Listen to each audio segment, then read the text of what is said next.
Pats Nation, welcome back into another episode here at Patriots Global. We got some news that broke out here a day before the New England Patriots Week 2 matchup on the road against the in-division rival Miami Dolphins. But look, although Elliott Wolf is most likely still back at Boston while you have Mike Vrabel and the rest of the team traveling, this team is still making roster moves, and some shocking ones at that. You guys already heard about it. You guys saw me post a short. Unfortunately, was not in the studio earlier, but still wanted to make a longer form video than the short that I did release. Those were my initial thoughts. That was the initial reaction just to get the report out. This is the deeper analysis. This is my deeper thoughts and my deeper reaction. So for those who do not know or maybe have not heard, the New England Patriots are trading wide receiver Ja'Lynn Polk and a 2028 7th-round pick to the Saints for a 2027 6th-round pick, as Diana Rossini reported. Now, Diana Rossini was out here saying this. Adam Schefter was out here reporting this.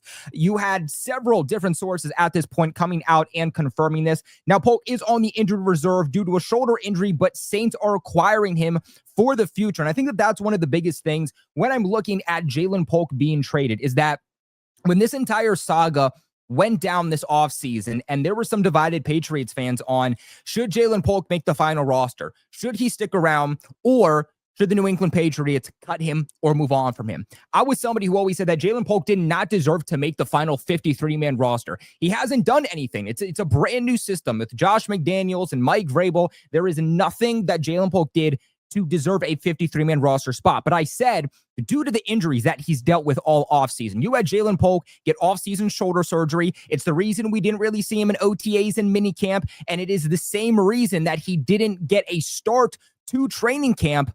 And then, unfortunately, by the time he finally came back, was finally participating a little bit in training camp practices, he goes down in the first preseason game on, I believe it was an end around that, unfortunately, Javon Baker, who also isn't here, ended up not picking up the right blocker, and Ja'Lynn Polk got slammed down on that same shoulder.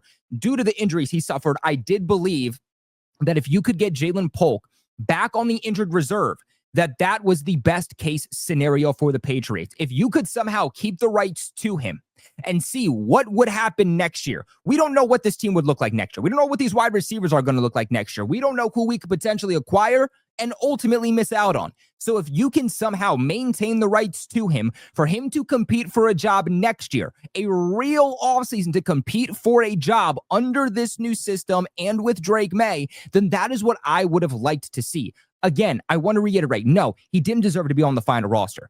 But by stashing him on season-ending injured reserve, you don't have to give him a roster spot. And to me, that felt like the most beautiful outcome for Ja'Lynn Polk and the New England Patriots. Because even before he got put on season-ending injured reserve, obviously prior to this trade too, we heard a report that the Pittsburgh Steelers had interest in trading for Ja'Lynn Polk also.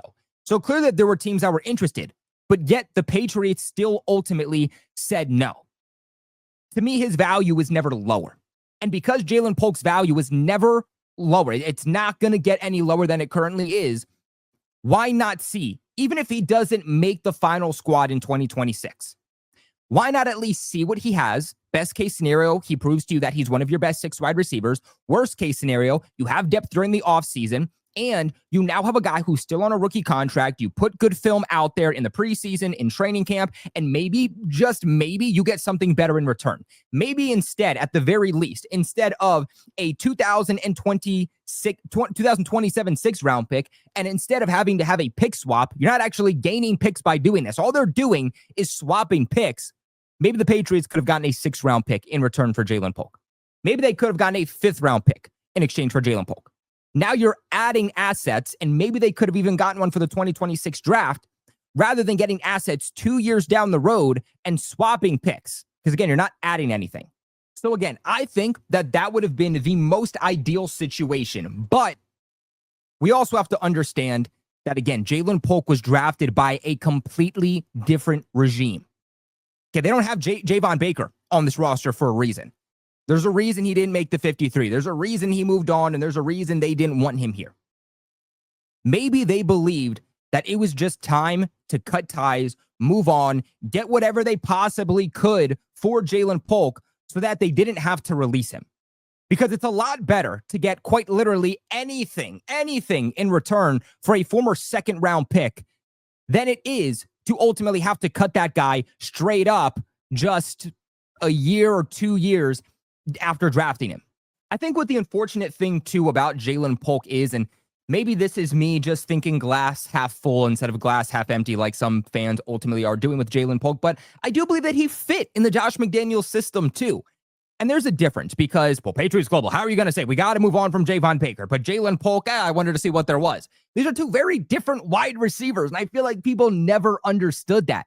Javon Baker was an outside X receiver. That's who he was. That guy doesn't tend to thrive in Josh McDaniels' offense. And even then, Javon Baker got an opportunity to come out here in the offseason, be consistent, and showcase himself in this offense. Ja'Lynn Polk is a little bit more of a technician. He's a good route runner. He can catch through traffic a little bit. He's not an X wide receiver. And I also do feel like even last year in 2024, what we saw from Ja'Lynn Polk was him being put in a situation that realistically he shouldn't be playing in. They didn't put him in a position to succeed in terms of where he realistically should have. That's like saying, hey, let's put Travion Henderson as slot wide receiver and expect him to thrive, when in reality, he's a running back. You got to put a guy in his best situation to succeed if you want him to succeed. And it did feel like early on in his career, we did see Ja'Lynn Polk with some good moments. And I say that, and people act like I'm stupid. Through the first 4 weeks, Ja'Lynn Polk showed good moments. I'm not saying he ever looked like a wide receiver 1 or wide receiver 2, but I'm saying he showed good moments. Go back and look at the film in the preseason, look at the film the first couple of weeks, and more specifically, please put on the film on that game against the 49ers. Unfortunately, after his non-touchdown against Miami, the Patriots ultimately lost that game, he was never the same. And Patriots general manager Elliott Wolf even came out and said that was on us. We put too much on his plate. We asked him to do too much early on. Mentally, he got overwhelmed. He got in his head. The fan base was coming at his neck. The fan base was commenting in the comments section all over his social medias coming for him.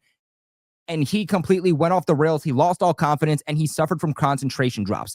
Ja'Lynn Polk's issues were not that he didn't know the playbook, that he couldn't run good routes, that he couldn't get separation. The problem for Ja'Lynn Polk was simply the fact that when the ball did go his way, he didn't catch the ball.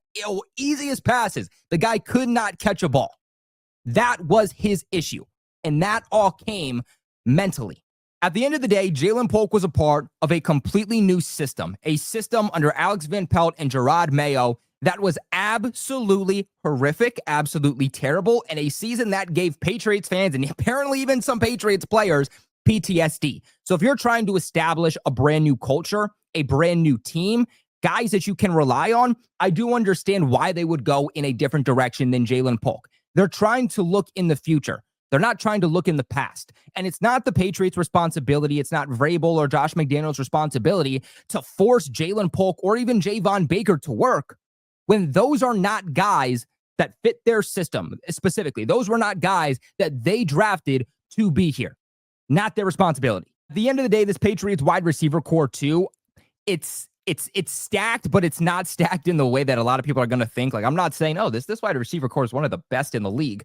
But when I say it's stacked, I mean the Patriots had, even this offseason, a lot of wide receivers that could be NFL caliber wide receivers. So with that being said, even with Ja'Lynn Polk on this roster heading into 2026, he was going to be what?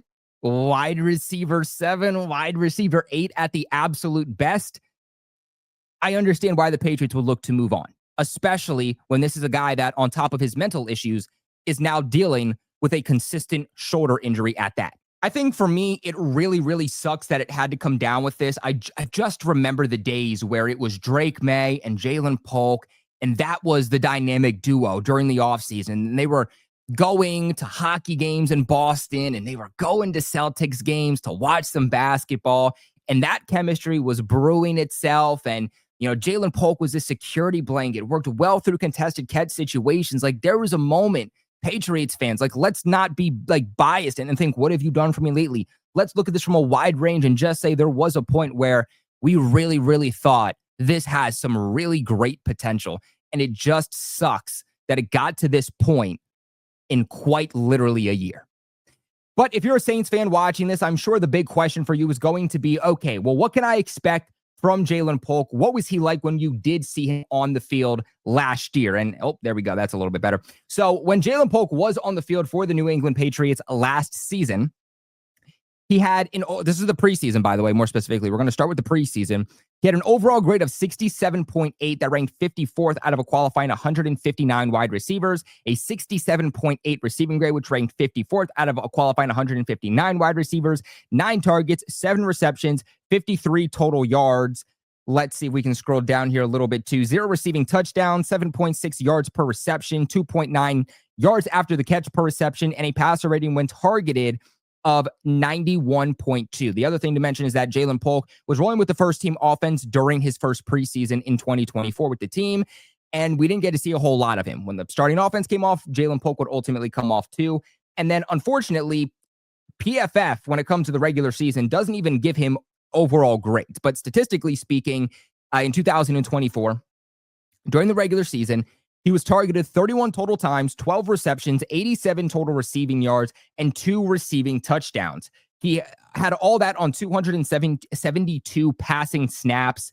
To go along with that, he also had 2 total drops. He averaged 7.3 yards per reception. He averaged, this is absolutely horrific, okay? But he averaged 0.9 yards after the catch per reception. He didn't even average a full yard. So, I mean, we were screaming about Jacoby Myers not doing anything after the catch, and we needed to get a guy in here that could get the ball and do something.